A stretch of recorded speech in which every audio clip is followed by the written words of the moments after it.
I'm Captain Eugene White. Welcome to Taking Line, and welcome to the Galapagos. Taking Line is presented by Magictail Outfitters. Use what the pros trust.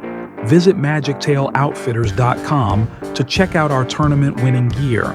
Since 2020, over $10 million in tournament prizes has been won on our lures.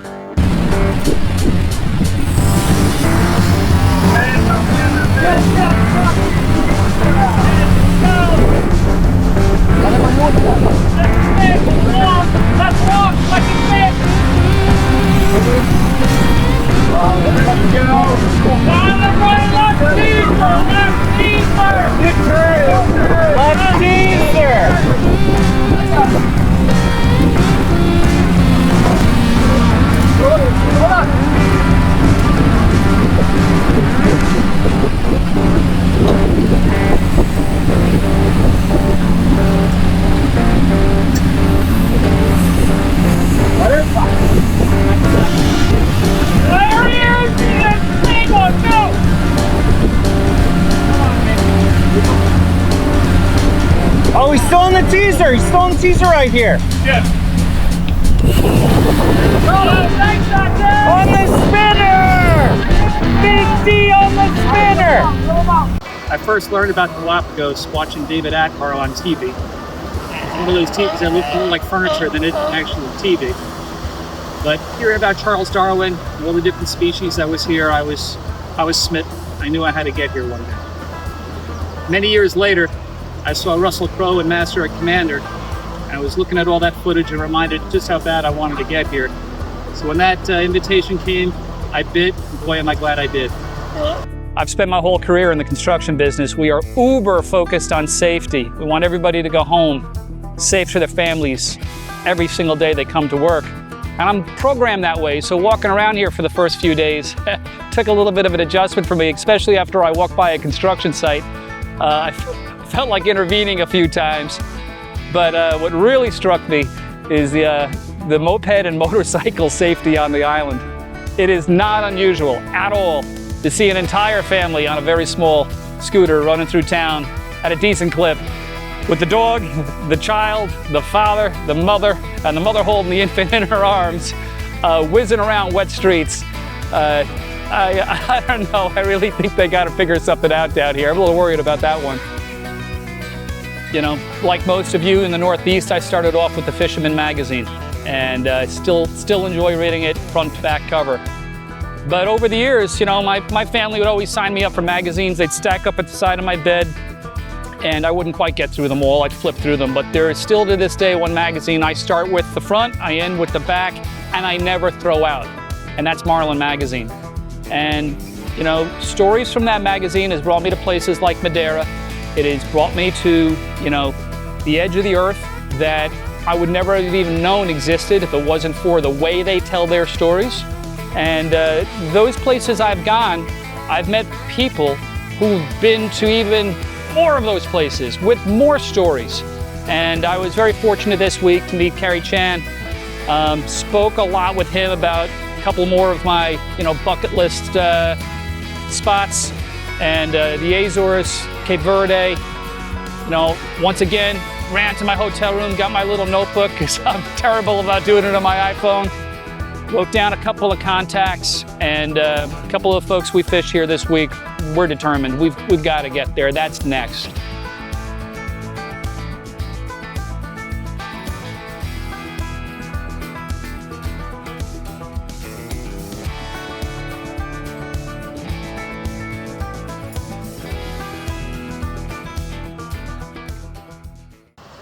I was a little hesitant to come down here a few years ago because I had heard that it could be dangerous, but when I found out that you could fly directly into the airport and then get a connecting flight without even leaving the airport, that was good. I was a lot more open-minded. Everything went really smooth on the travels other than the fact we lost a few hooks along the way at security. I decided to dive on day one. Went out to a place called Picker Rock, and I always dive with a guide, especially in a new place. Added bonus this time to see how to GoPro with him, and we got some really good footage. So arriving at Picker Rock, My guide told me that that rock is actually not made from volcanic lava, but actually from the ash. And as you got there, you could see the different layers of the ash that created the rock. He explained that that was from different eruptions over time. So pretty fascinating right from the get-go before I even jumped in the water. I was worried a little bit about the currents. People told me there's some strong currents here, especially around Picker Rock. But it was manageable.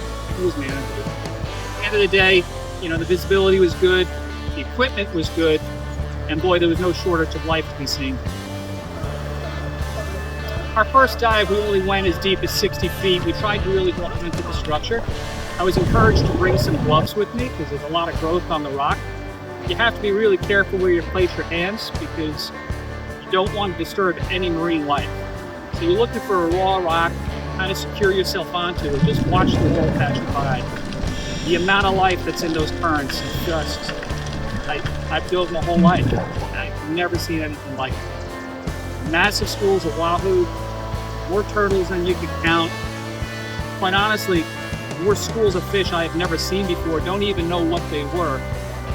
It's just fascinating, really, really cool.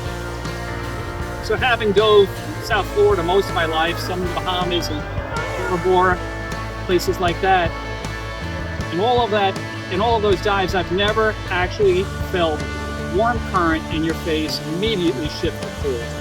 Your ears ring a little bit because it's just such a shock to the system. And then 3 seconds later, you get another blast of warm current. And I remember listening to the documentary before I came down here that that's really what makes this place special, is those converging currents. It's really cool to feel it and understand it when you're down there. And you can see certain species try to stay on the warm side. So depending where you were around the rock, the clarity was a little bit different. You could leave very clear water and get into a little bit more murkier water mid-water column. Mid-water column is where the larger pelagics were, the hammerheads. And we got a chance to get really close to them. They're fascinating, they're big. And I think they take a look at you as closely as you're watching them. You can get pretty close, but I felt safe the whole time. And the guy that was with me certainly kept me at ease and was right next to me. And it was unbelievable. I was left in awe.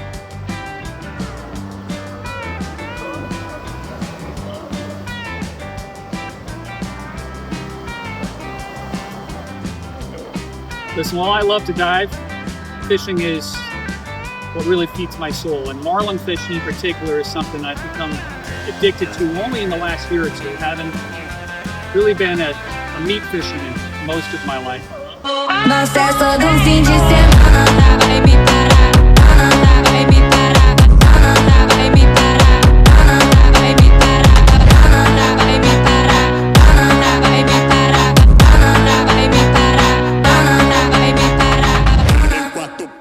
For a Northeast fisherman, it's really hard to think of a place with no pressure, no pollution, and a lot of life, teeming with life. I had those visions in my head, and within the first few days of being here, it was reality. It was spectacular. Pressure at home is the commercial fleet, the recreational fleet, especially when you're a weekend warrior. It can really shut off the bite. So coming to a place where there is no commercial fishery, and where everything is highly regulated, you get a chance to see what it must have been like when everybody says you should have been there when. For our place in the Northeast, that was 100 years ago. For Galapagos, that was yesterday.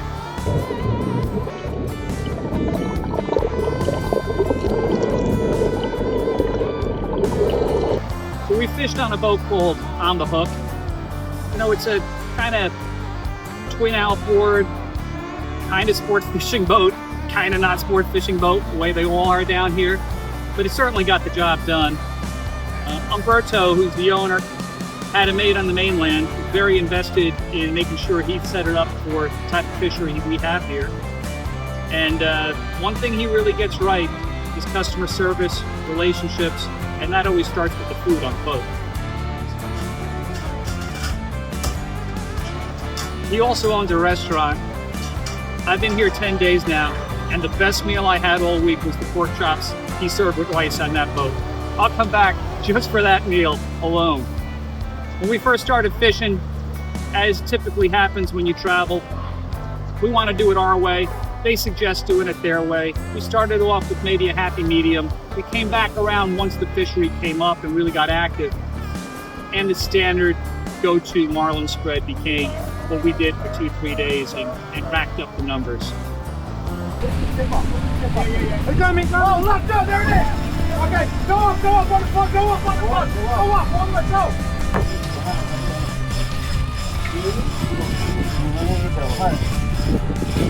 Gotta change this one out.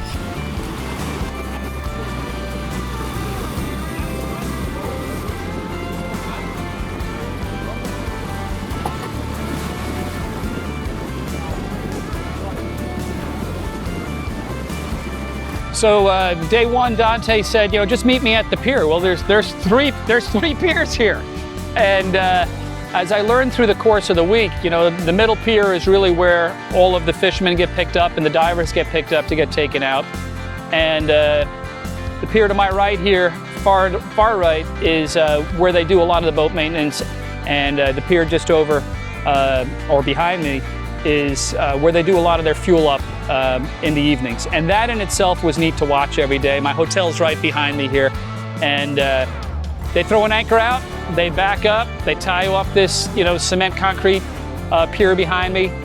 As many vintage 1970, mid-80 pickup trucks, Toyota pickups show up with 55-gallon drums in them. And they sit there and gravity feed that fuel. And one by one, they refuel, and it's quite an operation to watch. As soon as the refueling is done, you see the boats show up with all the coolers to go out to the dive boats and to basically reprovision them for their next journey.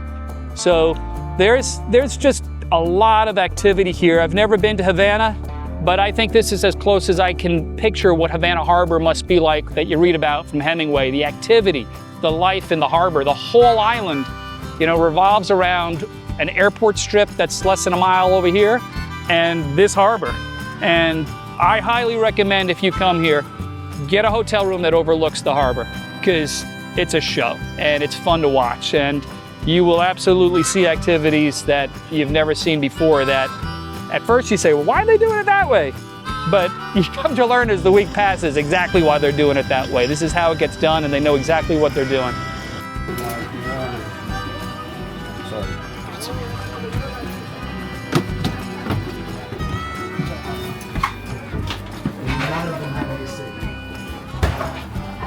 So yeah, hi, nice to meet you. I am Mori, welcome on board. I'm going to be your guide today.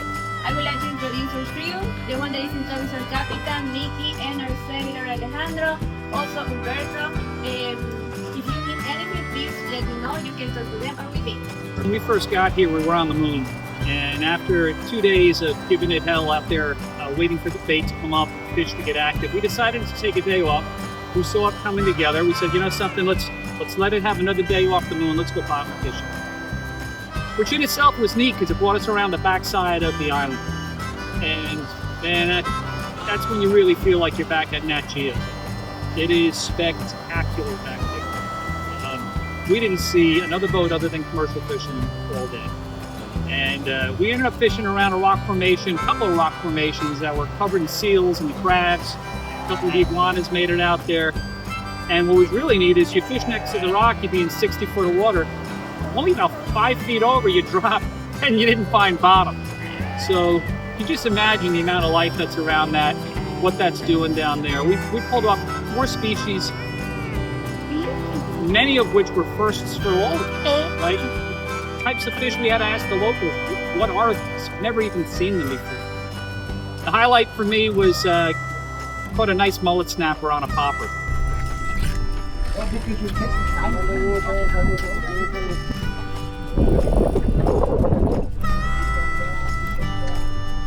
Whoa!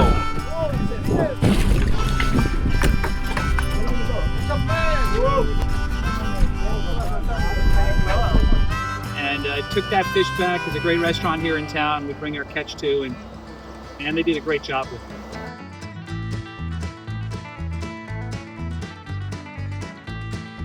The bottom fishing day was neat because we were trying a lot of different techniques, right? Folks that have fished before, we were trying the knocker rigs. Dante and the crew was using a lot of the tog jigs. and others were just trying to do some, some vertical jigging. At the end of the day, the tog jigs worked really, really well down here. Outfished all of us, and I gotta tell you, it stopped a lot of the small fish from pecking at it, and we just got the groupers that wanted to impale them. We're out here in the Galapagos. Marlin fish has been very slow, so we're actually trying to fish these, what we call tog jigs, really wreck jigs, because they are absolutely killing the groupers, snappers, hogfish, just putting a chunk of meat on the hook. We've caught a tremendous amount of fish, so it's actually a whole new market I think we're going to open up, because you don't get nearly as many little fish. You wait for the good bite, the grouper, and they just inhale the whole jig. Yes.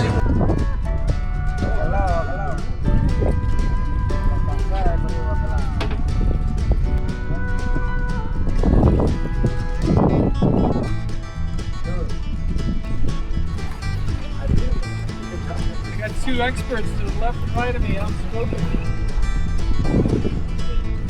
Hopefully they're groupers. Oh, yes! Oh, he's got a good one here. What is it, grouper? A grouper, big snapper. Snapper. That thing out of the Wow. Hold on.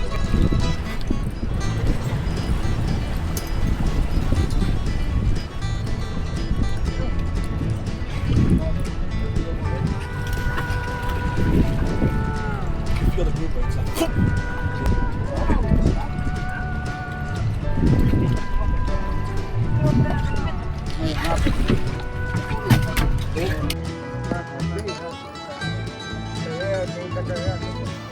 Catching, I don't know, probably 8 or 9 different species alone of snappers and groupers now.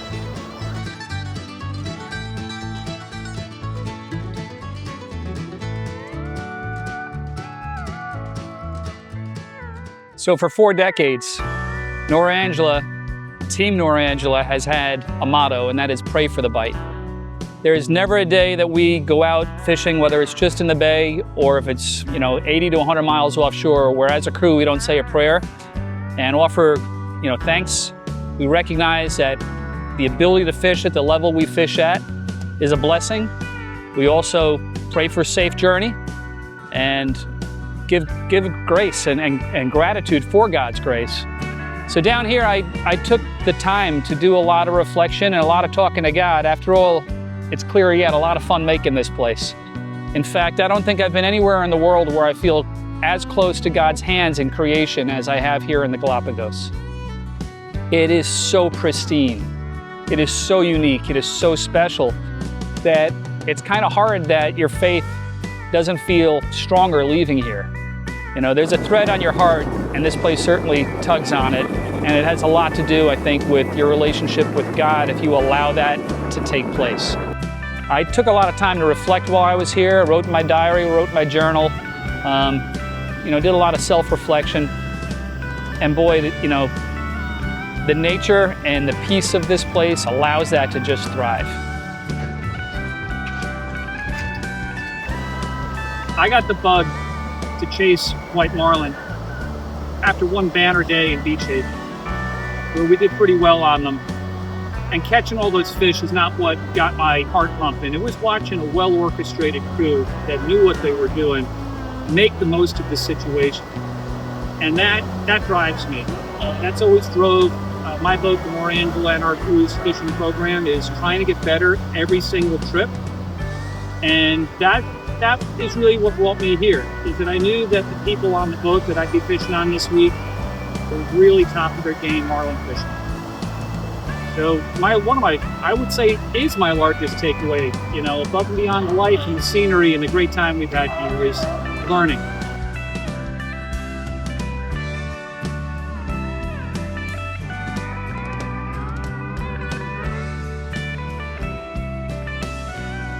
Boys are really patient with me. I did, right corner every single day. Never let that rod out of my hand. Fed many a fish. It really made my trip. That is my largest takeaway, is the learning aspect. Learning from the best in a place that offers you all these shots of big fish, aggressive, angry, hungry big fish. Just second to none experience. Once we got them up behind the teasers effectively, we dialed that in. Pitching baits was the way to go. These fish come in really hot on the teasers. Hotter, quite honestly, than I've ever seen them. They're mad. They're pissed off. And, you know, trying to get that teaser away from them as fast as you could so you could pitch a bait was key. We got that dialed in, and it was electric. It was electric. Heck yeah!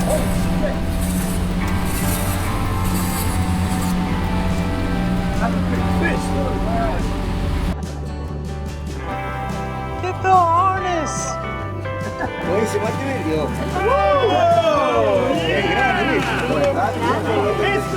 That's a good fish, dude.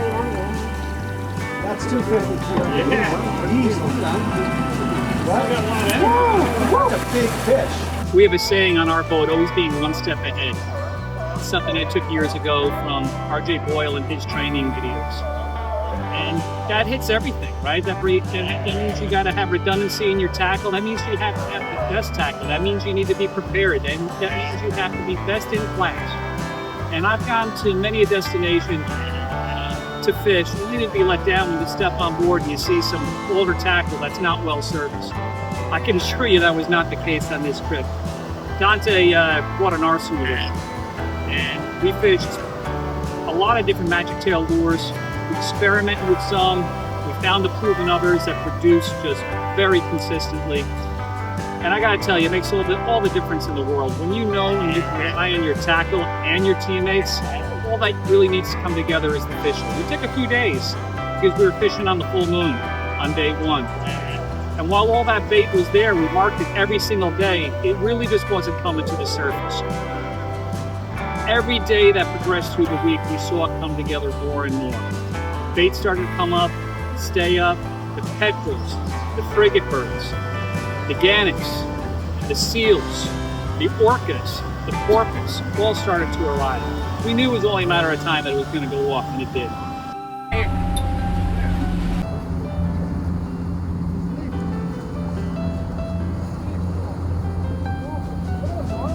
Yeah!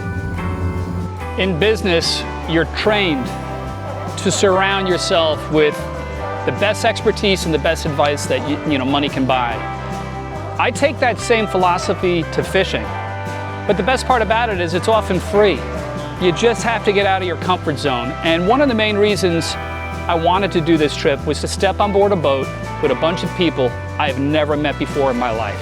I did just that, and I literally took pages of notes from what I learned from them, not just about marlin fishing, but we had an expert fluke fisherman, right? We had a great daytime sword fisherman on board. The ability to very casually have conversation and learn is magic, and you create new friendships.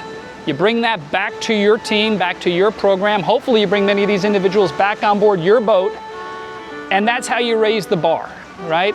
You want to, at least I do, I'm passionate about raising the bar and challenging myself and my crew every single year to become better anglers. And the only way I find at this stage in the game to do that is not by, getting an Omni sonar. It's by bringing talent aboard your boat, bringing knowledge aboard your boat. And boy, I can't remember the last time I stepped on board a boat ever without knowing a bunch of people on that boat. And that's a big takeaway from me here. It's got to get out of my comfort zone. Got to start fishing with other people. Got to keep learning. Got to keep bringing and documenting the learning. Write it down again, right? Study those notes on the way home on the flight. Up your game. To me, that's it's been my passion in business, is being challenged, remaining challenged, getting out over your skis, and it certainly is what drives me in fishing, right? That learning aspect, that honing in, that dialing in, that's what drives me. It's not about the bite. It's about the ability to be prepared should that bite come, knowing you're fishing at your best. And I have a long way to go. By far, surrounded almost every trip I go out on with better fishermen than myself. But boy, I'm really passionate about that knowledge exchange. That's what drives me. That's the fun part, right? Is just that that passion to improve, that focus to improve, and got to do it with people. Normally I travel with a lot of gear and clothes. But on this trip, I wanted to travel really light because I wanted to have a carry-on bag. I was a little bit nervous if I forgot certain things, but I find them here. And I was really surprised. You could get almost anything you need on this island in these very small pharmacies, hardware stores. The one thing you can't find on this island is good ballyhoo. And that became a challenge for us. They will not allow ballyhoo on the island that has not been gutted in order to try to make sure that there's no bacteria or anything in their gut that could hurt the native population of fish. So working with a bit of a handicap on your key tool, which is bait, when you're fishing for marlin and you're pitching, that became a challenge.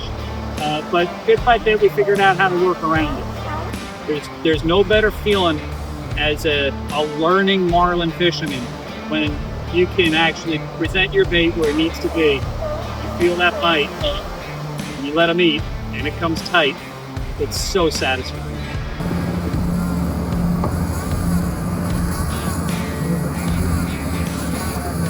She's screaming, Eugene.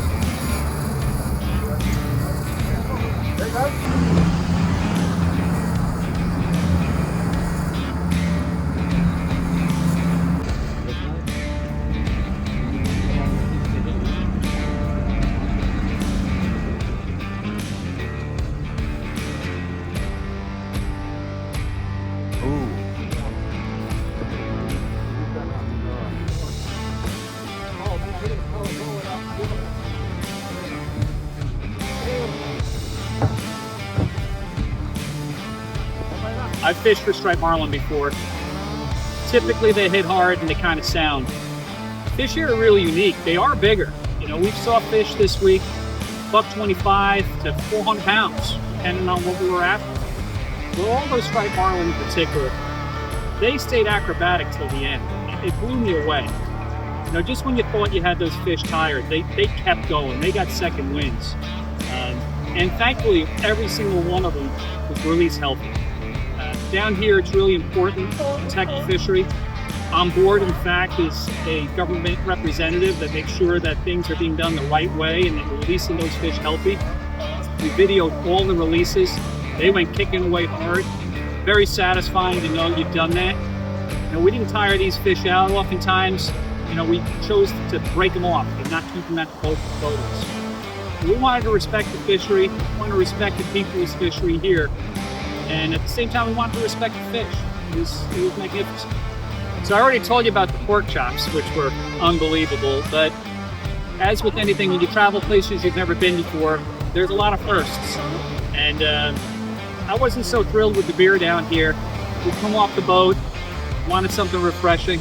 So started experimenting at the different ice cream places. What became a daily tradition was going to this one joint down the street here for an ice cream. When I tell you it's the best ice cream I think I've ever had, I mean it. It's runner-up to the ice cream that I have in Ireland. Really soft, creamy, fresh, unbelievable. But what also became a daily tradition, an afternoon tradition, an evening tradition, was a cocktail I came up with on day one. My go-to drink at home typically is Tito's soda with muddled orange. But couldn't seem to find the Tito's, couldn't seem to find the muddled orange down here, so we switched over and tried passion fruit, fresh passion fruit with what they call down here water with gas and Grey Goose. And man, it is some drink. We all enjoyed it every night, and very refreshing, very light. I'm going to do my very best when I get home to figure out how I can find some frozen passion fruit and see if I can recreate it. It certainly became a hallmark of the trip, and it was enjoyed by all. So while I was here, I mentioned I've been writing my journal, and I sat one day and just wrote down all the different places I've fished around the world. I've never done that, and it struck me how many of them I've no intention of going back to. I've experienced it. I got other places I want to go and continue to empty out that bucket list. But this place, I'm coming back. Really started asking a lot of questions while I was here to bring back my wife, bring back our 4 kids. We're all PADI certified divers. We all love the water. We all love fishing. And I think that's the next chapter here. So stay tuned. Maybe I'll have the ability to do one of these with the family. Did a lot of thinking about them all week. As I mentioned earlier, these type of trips, they slow down your mind, brings you back to home, brings you back to what's most important in life, family, faith, friends. And it really gives you some perspective going back home, how truly fortunate we all are. And anybody that has experienced, travel fishing, they have to have a strong spouse at home. They got to hold down the fort while you're gone. You got to be able to be here without guilt or you won't enjoy it. And I'm very blessed to have a family and a wife like that at home that allows me to do what I love. And their reward is we're going to do a liveaboard. And I hope to do it the year after next. Since I was a kid, I've been infatuated with Bertrams. I remember saying to the guys when I got here, this might be the only place in the world I've not seen a 31 Bertram. But there was a 42, and she was pretty. And it was pretty hard. I watched her sink yesterday right behind me. And watched the crew try to save her. Watched the divers come and raise her. And for anybody that's ever owned a Bertram and has an affinity and a piece of your heart in that Bertram story, that was hard to watch. So I mentioned earlier, right, safety is really important. It's certainly something we start and end with on Norangela. Every trip on the Norangela, no matter how many times my crew have been with me, we still have a laminated piece of paper. We run down our safety. But how many times have we gotten onto charter boats and they don't start that way? Feel empowered, especially if you're going to go to a third world country. Feel empowered to ask the right questions. As I mentioned, like I saw a boat in the harbor sink, and I got to tell you, the response time of them trying to save that boat, if that was something that was life or death, it makes you think twice. So as you get on a charter boat, especially during your travels, or a dive boat, make sure you're asking all the right questions. And on a dive boat, do they have oxygen, right? On a fishing boat, obviously, where's the life preservers? Like, do you have an EPIRB? Travel with one. Great idea, right? There's so many small portable ones these days. Bring them. It's peace of mind, if anything else. But, that's a great way to ruin a fantastic trip. So I mentioned at the start that it was always a bucket list trip for me. I haven't done a lot of those in recent years. My wife and I have been raising kids, and work has gotten busy. But this trip has reminded me of the importance of draining out some of that bucket. Travel brings opportunity for your mind to clear, especially when you go to a place like this. It allows you to really kind of just get different worldview, different perspective. Allows you to just slow down just enough that reminds you who you were when you were a boy. As a kid, I loved getting lost in nature. I forgot now over the years the speed of Manhattan, the speed of business, the speed of the family, the speed of life, just how important it is to get to a place you've never been before, do what you love there, and then all of a sudden you meet friends like the seals here who want to talk to you all day. You see things you've never seen before. You watch seals play like Labrador retrievers with one another, sleep on our park benches. I went to the local church here twice, heard the kids in a choir. I'll never forget that. It's a special, special place. It's given my mind an opportunity to just come down. And the people here. I'd be really remiss if I didn't mention the people here. Everybody from our mate on the boat that became a great friend, Alejandro, to people at the hotel that I've dealt with, right down to the folks in town where you can get a great $6.50 meal, followed by that $1.25 ice cream. They're very warm. There was not one time all week that I did not feel welcomed and safe. People are fantastic. So take the time would be my advice. I'm going to start taking some of my own advice. I met some great friends, new people. The guys I fished with on the boat, I can't wait to get them back on my own boat. They're all top of their game in their own way. I want to continue learning from them. I learned a bunch from them this week, and that's really important to me, as I mentioned. So have another look at what's in your bucket. What's in your bucket list? It's time, if you're reaching mid-age like I am to punch a few holes in the bottom of that thing and get out and experience something like this. Love doing this on these type of trips, right? Put the name of your destination across the top or the tournament you were in. Have everybody sign their name with a little saying that, you know, brings back the memory. Throw it in a shadow box or put it in your tackle room. Much rather this to remember the trip with than a t-shirt.